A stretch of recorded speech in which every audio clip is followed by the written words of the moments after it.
इतना ही नहीं,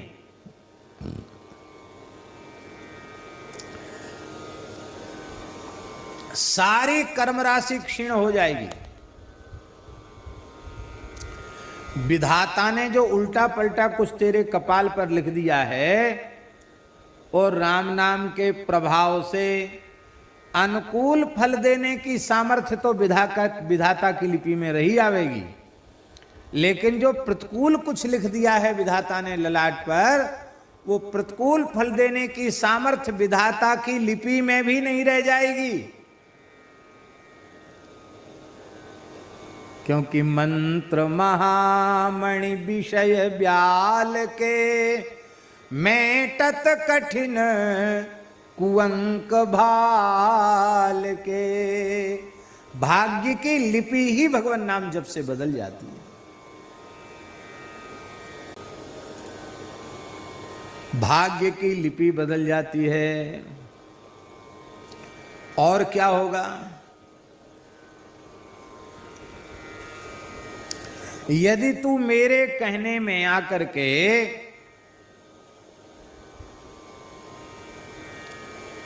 राम नाम का स्नेह पूर्वक जप करेगा,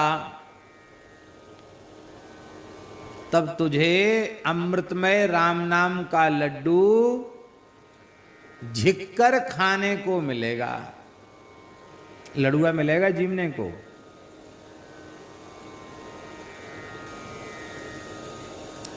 खूब प्रेम से आपने लडुआ बनाया। राजस्थान में तो चूरमा के लड्डू खूब बनते हैं, तरह तरह का चूरमा बनता है राजस्थान में। और हमारे महाराज जी कहते चूरमा एक कंगला साई होता है, एक त्यागी साई होता है। बोलो भक्त वत्सल भगवान की। कंगला साई कैसा? बोले चूरमा का लड्डू तो बन गया, पर मुंह में खाने से चिपकता है चूरमा, वो कंगला साई है। और त्यागी साई क्या है? बोले चूरमा का देसी चूरमा। देसी चूरमा अलग होता है। देसी चूरमा क्या है? बढ़िया मुंह डाल करके सुंदर बाटी बनाई, और बाटी बनाकर कंडे की आंच में बाटी बना करके टिक्कड़ बना के उसकी विभूति झाड़ के उसी को उसका चूरमा बना दिया।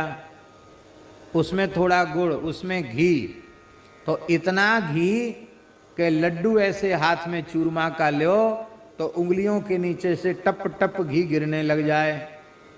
उसको महाराज कहते थे त्यागी साई चूरमा। एक कंगला वाला कंगला साई चूरमा, एक त्यागी साई चूरमा। लड़ुआ हाथ में ले तो घी टपकने लग जाए, ऐसा चूरमा। चुचेमा घी का, चुचाने वाला घी, ऐसा चूरमा। पर महाराज ऐसा चूरमा आप कितना खाओगे? ज्यादा तो नहीं खा सकते। मान लो कथनचित खा ही गए ज्यादा तो डकार आएगी, बदहजमी हो जाएगी, पेट चढ़ जाएगा, पेट चल जाएगा, जाने क्या क्या उपद्रव नहीं हो जाएंगे। और कहीं आजकल जो बीमारी चलती है शुगर की बीमारी, महाराज जी कहते थे सुअर की बीमारी। वो शुगर नहीं बोल पाते थे, सुअर कहते थे।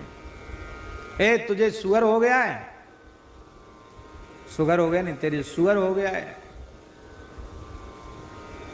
जिसको शुगर हो जाता और उनको पता चल जाए इसको शुगर है, उसको कभी गुलाब जामुन, लड्डू, जलेबी, बूरा परोसने को बिल्कुल छूने नहीं देते उसको। कदे इसका भगवान ने खुद ही बंद कर दिया, साधुओं को मार देगा भूखा, कुछ नहीं खिलाएगा।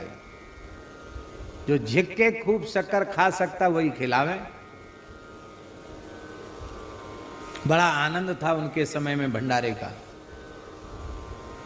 तो यदि आपको शुगर हुआ और आपने स्वाद में ज्यादा खा लिया तो शुगर बढ़ जाएगा तो भी खतरा, और शुगर बिल्कुल घट गया तो भी खतरा।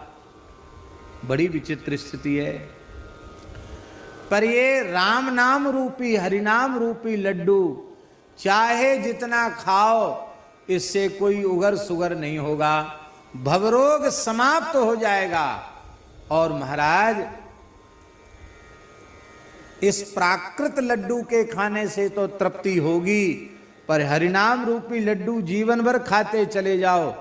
22-22 घंटा तक लड्डू खाने वाले जीवने वाले महापुरुष भये हैं, 22.5 घंटे तक लड्डू जीवने वाले भये हैं, लेकिन संतोष उन्हें भी नहीं हुआ। संत श्री दादू दयाल जी के संबंध में हमने सुना है कि 1 खरब राम नाम का जप किया था उन्होंने। कितना?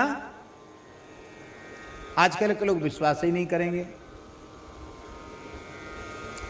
100 करोड़ का 1 अरब और 100 अरब का 1 खरब, यही है ना? 1 खरब राम नाम का जप किया था। कल्पना, कपोल कल्पित बात नहीं है, सच्ची बात है। और जब संत श्री दादू दयाल जी भगवत धाम जाने लगे तो दादू दयाल जी रोने लगे, उनके नेत्रों से आंसू बहने लगे।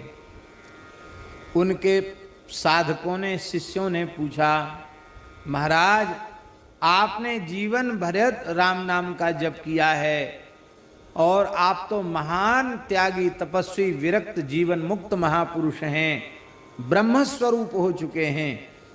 आपका कहीं भी शरीर संसार में राग नहीं है, न शरीर में अहमता है और न संसार के प्रति आपकी ममता है, फिर आप मृत्यु के क्षण में क्यों रो रहे हो? मृत्यु के क्षण में रोना उनको पड़ता जिनकी शरीर में अहमता है, संसार में ममता है। आप क्यों रो रहे हो? बोले हमें एक भारी दुख है, उसके कारण हम रो रहे हैं। कौन सा दुख है? संत दादू दयाल जी ने कहा, देह हवाले हो रही, होश रही मन माही, दादू जैसा नाम था वैसा लीना नाही। देह तो पंच तत्वों में मिलने वाली है, पर हमारे मन में एक ही बात की होश रहेगी, हम भजन नहीं कर पाए। जैसा नाम था वैसा नाम हमने नहीं लिया, ऐसे ही समय हमारा नष्ट हो गया, भजन से संतोष नहीं हुआ, इसलिए रो रहे हैं।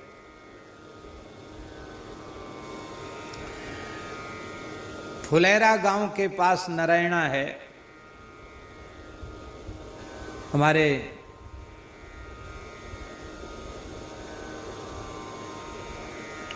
एसडीएम जी जहां के हैं, तो हम वहां नारायणा गांव गए, दादू दयाल जी का स्थान। तो उस कोठरी में, जिस कोठरी में दादू दयाल जी भजन करते थे, कितनी बड़ी कोठरी है हमारा,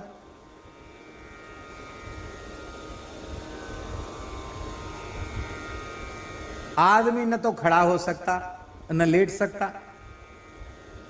वो कोठरी कहें कि उसको गुफा कहें, छोटी सी ऐसी कोठरी। वे दादू दयाल जी जिनका दर्शन करने शाहनशाह अकबर आया था, वो कोठरी आज भी है दादू दयाल जी की। महाराज जी थोड़ी देर हम बैठे, 400-500 वर्ष हो गया, लेकिन आज भी उस कोठरी में आप शांति से बैठ जाइए गुफा में, तो लगेगा कि यहाँ के कण कण से राम नाम प्रकट हो रहा है। आप थोड़ा अंतर्मुख होकर बैठ जाइए, चित्त की वृत्ति स्वाभाविक रूप से शांत हो जाती है, स्वाभाविक रूप से नाम में मन लगने लग जाता है। ये क्या है? ये जिस स्थान पर संत ने बैठकर राम नाम किया, उस स्थान का प्रभाव।